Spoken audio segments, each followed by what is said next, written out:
in all angles, Jamaicans excelling, and not just track, now it's field as well. But some issues to discuss. Post Usain Bolt, where are our male sprinters? Mommy Rocket and other mothers shining on the track. How injuries derail careers. And what about the transition from champ celeb to international star? Who is making it and who is not?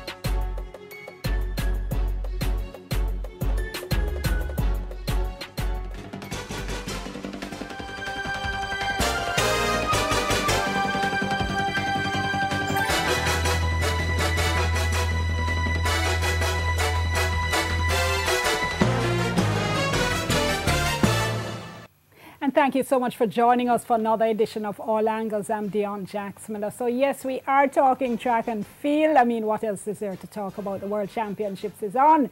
And what they used to say, the thrill of victory and the agony of defeat, we've already seen some of both of these World Championships for Jamaica. We're going to be talking about some of the related issues. And my guests in studio are Trishana McGowan. She is co-host of the Girls Sports Club on Hits 92 FM, herself a former athlete. Also have with us Dr. Akshay Mansingh. He's Dean of the Faculty of Sports at the University of the West Indies Mona campus. And we have Juliet Cuthbert-Flynn, an Olympian and personal trainer. And Spencer Darlington is a senior sports presenter and producer here at the RGR Gleaner Group.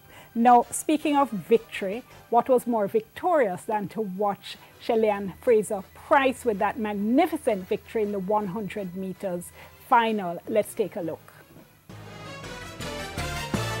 I have the heart of a champion. I have the heart of a glory. Honestly, it has definitely been a journey back.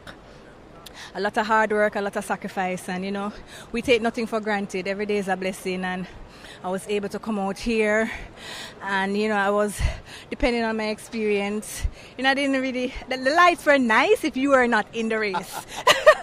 So you know, that tend to, you know, get you a little bit flustered. But for me tonight, I wasn't flustered or anything. I just wanted to get the start. I have the heart of a champion. While that was playing, I was there watching all your faces. And how many times did I watch that? And everybody was still smiling as if they're watching it for the very first time. I've watched it now the 4th time since she competed on Sunday, because I've been busy watching other events, yes, including the 4 hurdles with Rochelle Clayton. Yes. But no, this is the 4th time, and, okay, and I'm not done yet. And I suspect we'll see it a lot more. But let me start with the doctor on the panel, because one of the issues that people have been talking about is this issue of motherhood, returning to sports, in this case track and field, after having a baby. And of course, Shelly-Ann is being lauded for the difficulties that she went through to get back to where she is now. But what does motherhood do to you as an athlete? Well, it requires a lot to come back from motherhood to elite sport, or it requires a lot to come back from any break to elite sport. But motherhood, obviously, the body goes through certain changes, which are physiological, they're normal. But to get back to that tip-top shape requires, I'd say, 2 things. Number 1, a very strong will. And number 2, good timing. Because there are people who do it a bit too early, and that can set you back. There's some who do it a bit too late in terms of trying to get the fitness, and that can set you back. It's about that perfect timing. But I think that's becoming better and better, because if you look around the sporting world, a lot of top athletes are actually having their children and coming back and competing, as opposed to 2-3 decades ago when they'd finish and then have their children.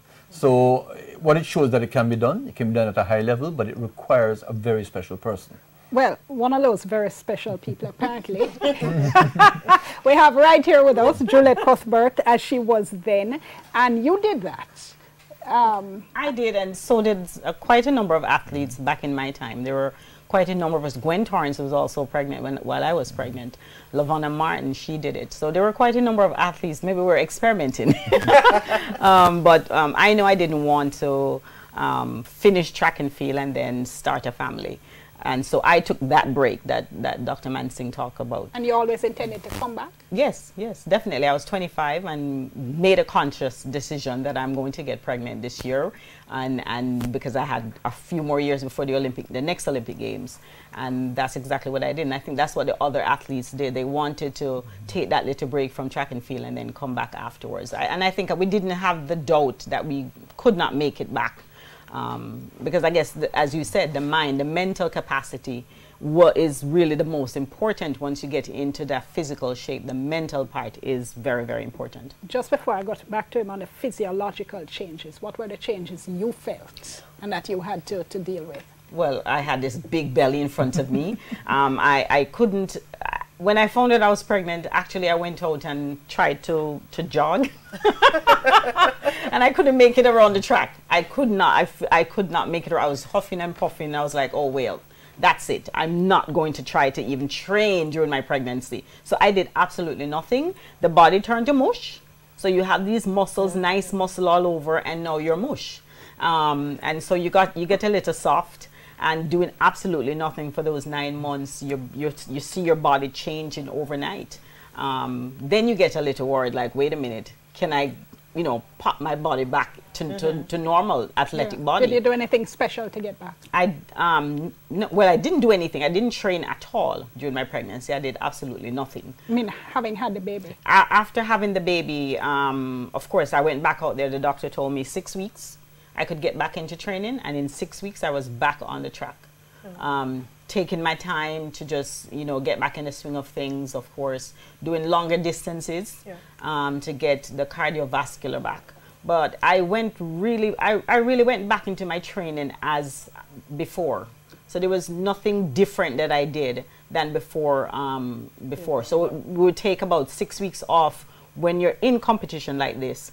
And it's the same thing I did after having the baby. You mentioned changes to the body, Dr. Mansing, and we read of hormonal changes, we read of greater pumping, greater volumes of blood being pumped, and hear that it, in fact, is supposed to make the athlete even better when she comes back. True, false, myth? Yeah, I don't think that's been proven. In fact, they say that in the first trimester of pregnancy, there perhaps is an advantage as well, because the hormonal change has not been proven to be a significant difference, and even after pregnancy. In fact, if you speak about after delivery, rather, after the pregnancy is over, as heard, the muscles are a bit softer, are not quite as active, and that's because the shift in the hormones in the body. There's also the other thing, because the body is then tuned to motherly functions, which is breastfeeding, production of milk. That's really where it goes, and with it is that emotional bond as well. So to peel away from that to go out and train in the daytime is another issue. So what about this argument about quote-unquote abortion doping? I mean, Juliet and I were talking about that we all heard that the Eastern Europeans used to get pregnant and then abort the baby because of the changes to their body that supposedly would make them better athletes. No, Gosso? Well, certainly not proven. There was definitely a perception. It was definitely said that it was practiced, but not proven at all. In fact, there's not been shown to be any advantage because the first trimester, as I said, you're not really showing the effects of pregnancy and so on, so it's not affecting your body per se. But to get advancing sort of times and so on, or improvement in times, that's not been proven to be so. And then, of course, in the second trimester and third trimester, as you said, you have this belly in front of you, and other priorities. So that was definitely a thing, still being discussed. But as far as putting it to experimental tests and so on, I don't think there's any conclusive evidence to that. Okay. Spencer and Shoshana, Shoshana, you first. What are you seeing in terms of more women who have their babies and come back? I really do applaud them, because you started out by saying back then, maybe Juliet Cuthbert then, no Mrs. Flynn, and others, they would have maybe tried it, but it was still frowned upon. You found women waiting until, and saying, I'm going to retire at 33. So with 2 years, before hitting that 35 mark, with thinking that, okay, I can get pregnant within that time. Sometimes it works, sometimes it doesn't, and then they become so frustrated. So I think that I applaud a lot of women in sports, some taking the time off to go ahead and have children, and then try to make it back into the sport, along with some are comfortable walking away at maybe age 30 or 31 if they felt that I've been successful enough in my sporting discipline. So I really applaud it. Like I said, for years, especially for Jamaican athletes, let me say that, because I do know of quite a number of American athletes and others who would go out and they would have children and then make their way back in the sport. But Jamaican women, I don't want to say it's looked down on, but you are more cautious in terms of doing that. You want to also make sure that you're maybe in a stable relationship because of the perception that we have here, or maybe it's a Caribbean culture. So I applaud the women in sports in Jamaica for stepping out and doing what is best for them and their respective families. coming back into elite level competition depends on the temperament and the personality of the athlete involved. Look, the mental fortitude which is required and the physical demands. This is not just coming back, Dion, to compete in the parents' race at a sports day or in some recreational event. It's coming back to compete at the elite level.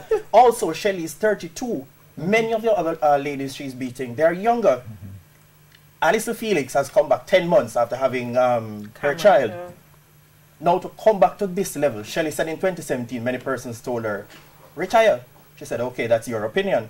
So to come back and to do this makes it even more admirable. And as Trish said, a lot of American athletes and Europeans have done it in the past. But it's a sort of a new scenario to Jamaican athletes who, as Trish said, would have been a little more cautious. But what Shelly is doing, and being the oldest woman to come back and win gold, that makes it even more admirable. Yeah. But I mean, people were bigging up both Felix and Shelly and Fraser Price, calling it Mother's Day. Yeah, and by the way, there are three new mothers. Three new mothers at the World Championships here competing. Yes. All three have won gold medals so far. Yes. Lu Hong of China. But one thing, Leon, I just wanted to point out one thing, because when you're taking that decision to become a mother during your career, a lot of high-level elite female athletes actually cannot get pregnant because it alters their menstrual cycle. And many of them do not actually have a period for years. Yeah. In fact, I remember a particular institute of sport in one of the largest sporting countries boasting that amongst their female athletes there wasn't a single period for 7 years. So that level of activity actually affects the ability to get pregnant. So some people actually have to consciously back off of that first to be able to get pregnant, and then go through the pregnancy, and then come back to your. Valerie Adams is a perfect example also of New Zealand, that throw. Yes. Right. And had the fertility issues. Quite a number of athletes, and taking the contraceptives and stuff to regulate that period sometime. Gonna have to interrupt you right there, Trish. We are at the break. Ding ding. If I had a bell, because when we come back, we're switching topics. We're going to be talking about our male sprinters. Where are they? We'll soon come.